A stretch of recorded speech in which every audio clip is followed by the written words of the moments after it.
दोस्तों ये कहानी है उड़ीसा की राजधानी भुवनेश्वर की, जहाँ सुनीता नाम की लड़की जो लोगों को अक्सर रॉन्ग नंबर पे कॉल करती और बाद में उनके साथ घंटों बात करने के बाद उनके नंबर को ब्लॉक कर देती। लेकिन उसे ये पता नहीं था कि उसकी ये आदत एक दिन किसी इंसान की जान ले लेगी। रमेश एक 42 साल का समझदार पढ़ा लिखा इंसान था। उसे ये अंदाज़ा नहीं था कि एक लड़की की वजह से वो खुदकुशी कर लेगा। आखिर कौन था रमेश और क्यों दी सुनीता के लिए जान, आइए जानते हैं इस वीडियो में। कहानी की शुरुआत होती है 10 मार्च साल 2018 को, जहां सुनीता हर दिन की तरह रॉन्ग नंबर पे बात करती और लोगों के नंबर को ब्लॉक कर देती। लेकिन उस दिन रमेश को उसने कॉल कर दिया। रमेश जैसे ही फ़ोन उठाया तो सुनीता बोली कि क्यों तुमने मुझे फ़ोन किया था। तो रमेश ने बोला कि देखो मैं लड़कियों को फ़ोन नहीं करता, तुम बताओ कौन हो तुम और तुमने किसके पास फ़ोन किया है। अगर तुम मेरी पहचान की हो तो अपना नाम बताओ, वरना फ़ोन रख दो, क्योंकि मुझे लड़कियों से बात करने में कोई इंटरेस्ट नहीं है। ऐसा बोलते ही रमेश तुरंत फ़ोन काट देता है और सुनीता भी उसे दोबारा फ़ोन नहीं करती। उसके दूसरे दिन सुनीता अपने दोस्तों के साथ बात करती है। तब उसे याद आता है कि हाँ यार, कल एक इंसान ने मेरा फ़ोन काट दिया था। सुनीता तुरंत अपने दोस्तों के साथ फ़ोन कट कर देती है और उसके बाद रमेश के पास दोबारा से फ़ोन करती है। सुनीता इस बार झूठ बोलती है कि सर मैं एक सेल्समैन की जॉब में काम करती हूँ, मेरा नाम पूजा है, मैं लोगों को ऑनलाइन सामान बेचती हूँ। सर अगर आपको कोई चीज़ चाहिए तो बोलिए, मैं ऑनलाइन ऑर्डर कर देती हूँ, आपके घर पे कल ही डिलीवरी हो जाएगा। नहीं, मुझे कुछ नहीं चाहिए। उसके बाद वो फिर से बहाने में रमेश के साथ बातें करती है और धीरे धीरे बातें घंटों तक चली जाती है। उसके बाद उसका नाम पूछती है तो रमेश बताता है कि मेरा नाम रमेश है, मैं बैंक में नौकरी करता हूँ। ऐसा बोलकर उसका हालचाल लेकर रमेश का सुनीता फ़ोन काट देती है और उसके तीसरे दिन फिर से वो रमेश को फ़ोन करती है और उसके दिन में आज क्या क्या हुआ था सब उससे पूछती है और अपना सब कुछ बताती है। उसके बाद महीने तक सुनीता रमेश के साथ बात करती है और उसके बाद उससे बोलती है कि मैं तुमसे प्यार करती हूँ। रमेश का दिल जवानी में ही टूट गया था, क्योंकि जब वो 28 साल का था तभी एक लड़की ने उसके साथ ब्रेकअप कर लिया था, इसीलिए उसे प्यार व्यार में कोई इंटरेस्ट नहीं रहता। लेकिन फिर भी पूजा उसे फोर्स करती है तो रमेश बोलता है कि देखो तुम अभी मुझे जानती नहीं हो, पहले तुम मुझसे मिलो उसके बाद बोलना। लेकिन फिर भी सुनीता नहीं सुनती, उसका कन्विंस कर लेती है और फाइनली रमेश भी उसे हाँ बोल देता है। दोनों के बीच बात शुरुआत होती है और उसके बाद रमेश उसे लास्ट में बोलता है कि ठीक है तुम मुझे कल आके पार्क में मिलो। रमेश शाम के 5 बजे पार्क में पहुंचने के बाद सुनीता को फ़ोन करता है और सुनीता बोलती है कि हाँ बताओ तुम कहाँ हो। तो रमेश हाथ उठाकर बोलता है कि देखो मैंने येलो कलर का शर्ट पहना है और मैं ये हाथ उठा रहा हूँ।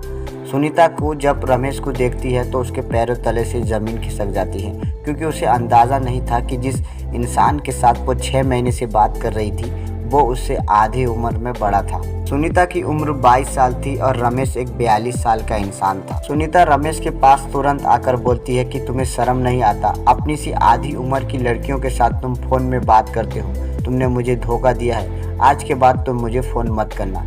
ऐसा बोल के ही तुरंत वो सुनीता अपने घर के लिए चली जाती है।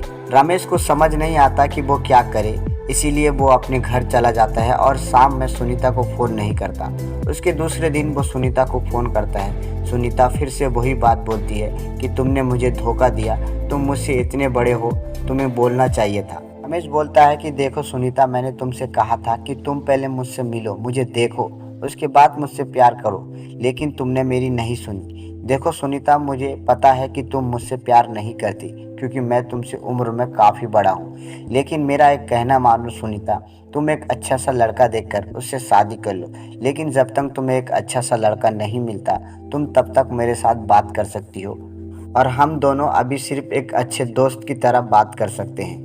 जब तुम्हारे लाइफ में कोई अच्छा लड़का आ जाएगा तब तुम मुझे बोलना, मैं खुद तुम्हें फ़ोन नहीं करूँगा, लेकिन अभी प्लीज़ मेरे साथ बात करो, क्योंकि मुझे तुम्हारी आदत लग चुकी है। सुनीता उसका बात नहीं सुनती और भागकर अपने घर चली जाती है। रमेश उसका पीछा करते हुए उसके घर में घुस जाता है। जैसे ही रमेश सुनीता के घर में घुसता है तुरंत सुनीता का बाप घर आ जाता है और आने के बाद रमेश को धक्का देकर उससे बदतमीजी से बोलता है कि तुम्हें शर्म नहीं आता, अपनी सी बेटी उम्र की लड़की के साथ तुम्हें फ़ोन में बात करते हो।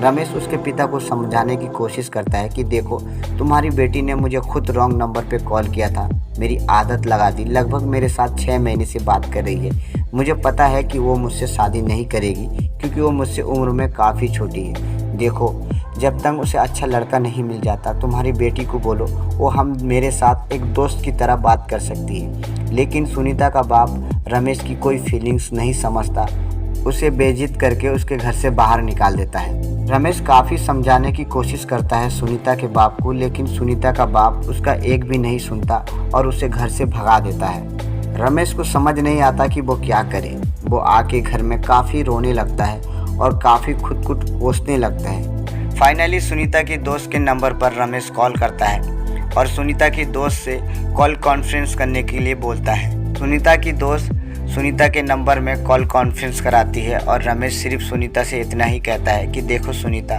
मैं अभी काफ़ी तकलीफ़ में हूँ, तुम प्लीज़ मुझसे बात करो, मैं तुम्हें धीरे धीरे भूलने की कोशिश कर रहा हूँ। अगर तुमने अभी मुझसे बात नहीं किया तो मुझे पता नहीं मैं खुद के साथ कुछ कर बैठूँ। तो सुनीता उससे गुस्से में बोलती है कि तुम मर जाओ, मुझे कोई फ़र्क नहीं पड़ता। ऐसा बोलकर ही तुरंत सुनीता फ़ोन काट देती है।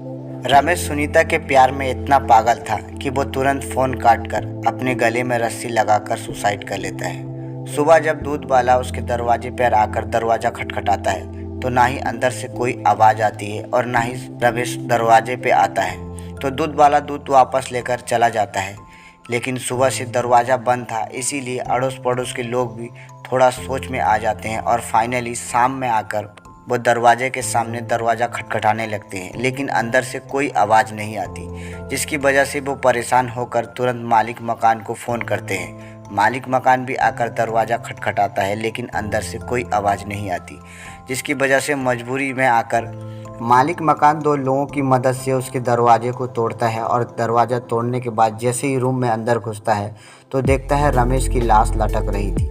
मालिक मकान को ये समझ में नहीं आता वो क्या करे। वो तुरंत पुलिस को फ़ोन करता है, लेकिन पुलिस आती है और तहकीकात करने के बाद ये पता चलता है कि रमेश ने सुसाइड कर ली है, लेकिन वो भी एक लड़की के लिए। दोस्तों, यहाँ कौन गलत था, रमेश या सुनीता? लड़कियाँ अक्सर अपना टाइम पास करने के लिए किसी को भी अपने प्यार के जाल में फंसा लेती हैं और बाद में उन्हें अपना आदत लगाकर उनका दिल तोड़ देती हैं। रमेश एक मैच्योर और समझदार इंसान था, उसे लड़कियों से और प्यार में कोई दिलचस्पी नहीं थी, लेकिन सुनीता ने उसे रॉन्ग नंबर में फ़ोन करके सबसे पहले उसकी अपनी आदत लगाई और बाद में उसका दिल तोड़ दिया। ये सदमा बर्दाश्त ना कर सका, जिसकी वजह से रमेश ने सुसाइड कर ली। लड़कियां अक्सर बोलती हैं कि लड़के जिस्म के भूखे होते हैं, लेकिन ये बात सही नहीं है। आज एक सच्चे आशिक ने अपने प्यार को साबित करने के लिए अपनी जान तक दे दी। दोस्तों, आज हमारे समाज में लड़का और लड़की दोनों को एक बराबर की इज्जत मिलती है। अगर कोई लड़का किसी लड़की को धोखा देता है, कानून उसे सज़ा देता है, लेकिन अगर कोई लड़की किसी लड़के को धोखा दे, उसके लिए कोई सज़ा नहीं। आशा करते हैं कि आपको ये कहानी अच्छी लगी हो, तो प्लीज़ हमारे वीडियो को लाइक करें और चैनल को सब्सक्राइब करें और उम्मीद करता हूँ कि आप इन लड़कियों के चक्कर से दूर